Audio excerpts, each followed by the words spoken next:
Welcome to the Fridge Magazine Article Cast. Hey Alice, how you doing? And thank you very much for putting such an awesome article together for Fridge. And it's really interesting to see how content creation is moving forward.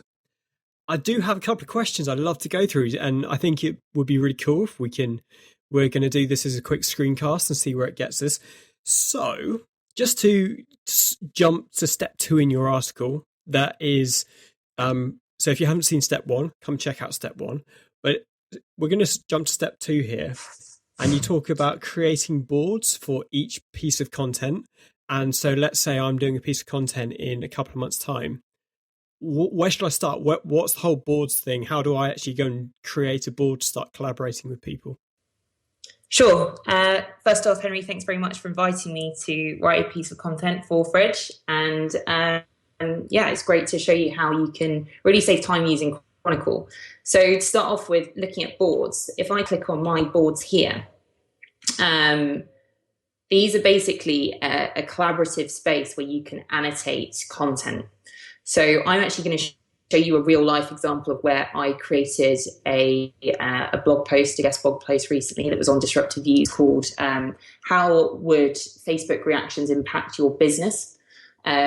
And this is what that board looks like. It's full of a couple of articles which I found as part of my research, and then I was able to annotate these articles so that I knew exactly what the relation of that article was to what I was writing.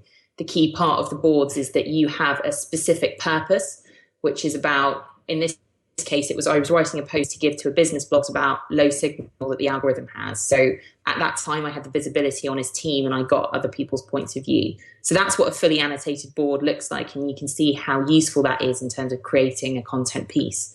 If I was to set that up to start off with, you just click add new board, and let's say, I don't know, what are you going to be writing about in 2 months' time? Well, I'm going to be writing about, I'm actually going to be writing about content. So this is a perfect example. Okay, content, but what aspect of content? Anything at all? Well, I call it preference content, but multimedia content. Okay, let's go multimedia content. So you create a new board, that would come up. You'd be the owner of it. So here it says Alice, and you'd immediately put a purpose in. So you'd know not to pin or add irrelevant articles to this, or it doesn't just turn into a general space for articles that you like the look of. It's articles that really do help with your research for this blog post. So multimedia content, I need to write a blog post / article by, let's say, June the 5th. And then you'd do the exact title. And then you might, if you were going to open this out to a team, which I'd recommend you do if you're working for a startup, because you probably don't have the time and resources to have one dedicated person working on content, then you probably give a bit more information as to the angle that you're looking to go, that type of thing, just so people know exactly what it's about. Occasionally, if I am given a brief as well, if I'm writing a post for someone who said you must include X, Y, and Z, I put that whole brief as a note. So this is the brief. So everyone knows what they are working towards, and you just press done. So that's how you create a board. But then in order to pin articles or add articles to those boards, you could do it in 2 different ways. So in step 3, perfect, because that's what I wanted to move on to now anyway. If you're doing anything on multimedia content and you know that you're going to do that in 2 months' time, quite often when you're in a startup, you'd see that coming up in your content calendar and you'd think, oh my God, I've got 24 hours to research and write this blog post. At which point you probably go on Google and type in multimedia content. And I'm just going to hazard a guess here about the articles. Yeah, well, actually, that's fairly relevant. That's 29th of January 2015, 30th of April 2014, 28th of March 2013. This isn't up-to-date content for your research. So if you only had 24 hours, then suddenly you'd be using these frankly out-of-date links for multimedia content. I mean, how much have platforms come on in the last 2 years? Yeah, 3 years. I mean, it's just insane to think that, 2013 was the dawn of apps in sort of the mass market, and a few years later, everyone's just got a smartphone and so on and so on. Yeah, so there are one or two relevant things in there. So how would I actually clip, say that one from 2015? How would I actually get that into my board? So the first thing is, let's say you did do this Google search and you found this. The first off is we have this content clipper here, which is an extension for Google Chrome and for Safari, which I can imagine most people would have as their browser. You click on this, and this is connected to my board, my Cronycle account, sorry. I'd select the board, which is going to be the last one, which is multimedia content. And then I might say something like, I don't know, maybe like one of the stats. Let's say, multimedia. You just draw something out from it. So 58% of people, 589% of people think X. And then, actually, I'm not going to look into that part because it's probably irrelevant just for now. But 58% of people think X. You'd save that to your Cronycle, and that article would immediately appear on that specific board, which had that specific purpose. So there, hang on, if I refresh it, it's been a bit slow. There it is. And there you find it, and then you find the whole of the content there. And then when you read it further down the line, it might be the case that you want to draw out some of those annotations and make sure you quote this line. But then actually, I then realized that me commenting on this by myself, actually, let's then talk about the collections. Let's say, for example, I've just shown you Google search. It doesn't come out with the most recent articles on a specific topic. So I might choose to create a collection. I would suggest going through the steps for creating a trusted sources library, because my trusted sources library is all around content marketing, technology. Multimedia content might do fairly well, but if you are working in multimedia content yourself, Henry, you probably have a few more trusted sources in there than me. And then you just start playing around. So if you want to know about multimedia content, then you need to think about what specific keywords are going to appear in the title and the body of the article to make it relevant and interesting for you.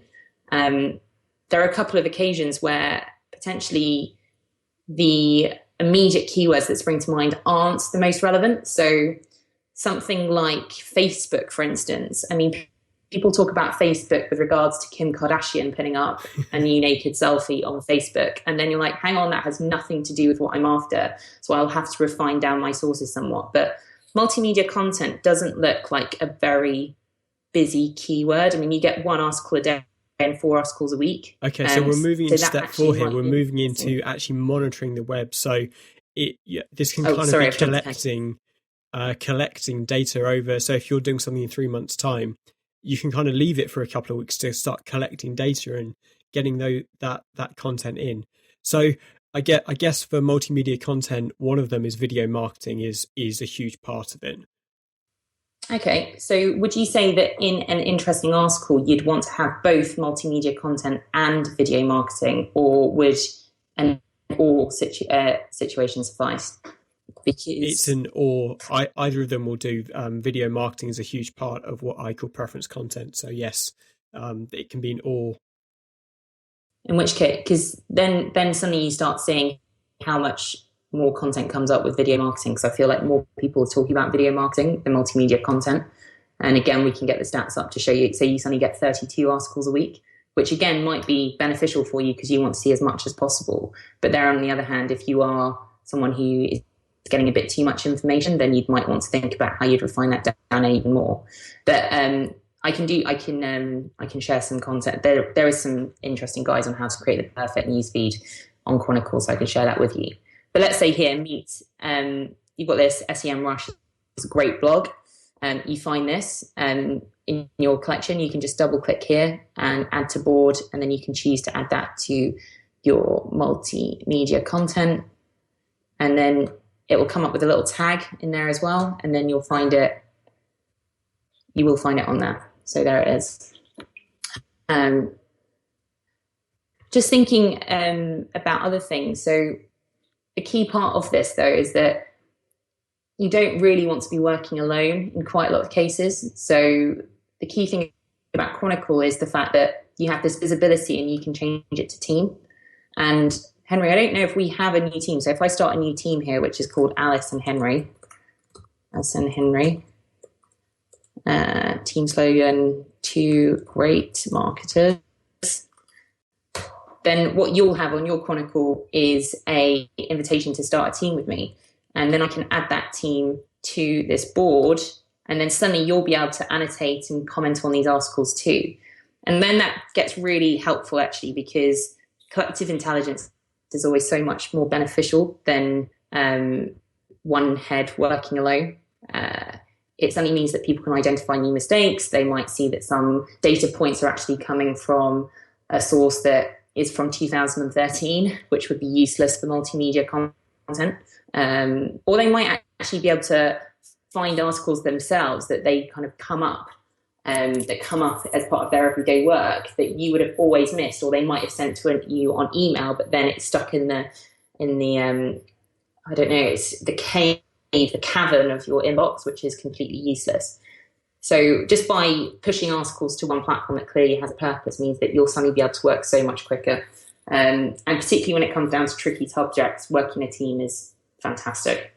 I was asked to do something on AI recently, and I know nothing about AI, but I managed to put it together because a lot of the back-end developers in my team know a lot about deep learning and how, Google beat Go, that type of thing. So it's very much a great platform for certainly when it comes to really technical startups and technical teams, where the content side of the team may have virtually no idea about them. Certainly at the start of something, this really can really transform the way that content is created, especially on the technical side of things. Yeah, that's definitely one use case, but even a more practical use case, let's say you're a startup who is offering consultancy services for, I don't know, insulating offices or something like that. You might have one member of your team who's suddenly like, hang on a second, you haven't included any content here that's relevant to 50% of my clients. You haven't started talking about everyone who's in Wales or something like that. So even having that kind of level of insight would mean that your content is able to be pushed so much further because everyone knows what the research is. And quite often people are happy to send around a blog post when it's completed, but writing an article takes a hell of amount of time. And if you can spot those mistakes and spot where you're going wrong at this stage when you're aggregating content, then it means that you don't have to write a content twice or redraft it. That is a fantastic point. Yeah, it's unbelievable how a blog post can take 8 hours, then you have to go away and redo the entire thing anyway. So that's absolutely fantastic. Well, Alice, thank you so much for your time. It's been amazing to get the complete A to Z, a sort of real live demo of how to actually put a board together, how to collaborate, and how to annotate the content. So really, if you aren't on the blog post and you've seen this video somewhere else, come and check it out actually on the actual article itself, because the article's got some really good step-by-steps as well. And yeah, thank you very much for your time, Alice. Thanks for inviting me, and I hope everyone's found this useful.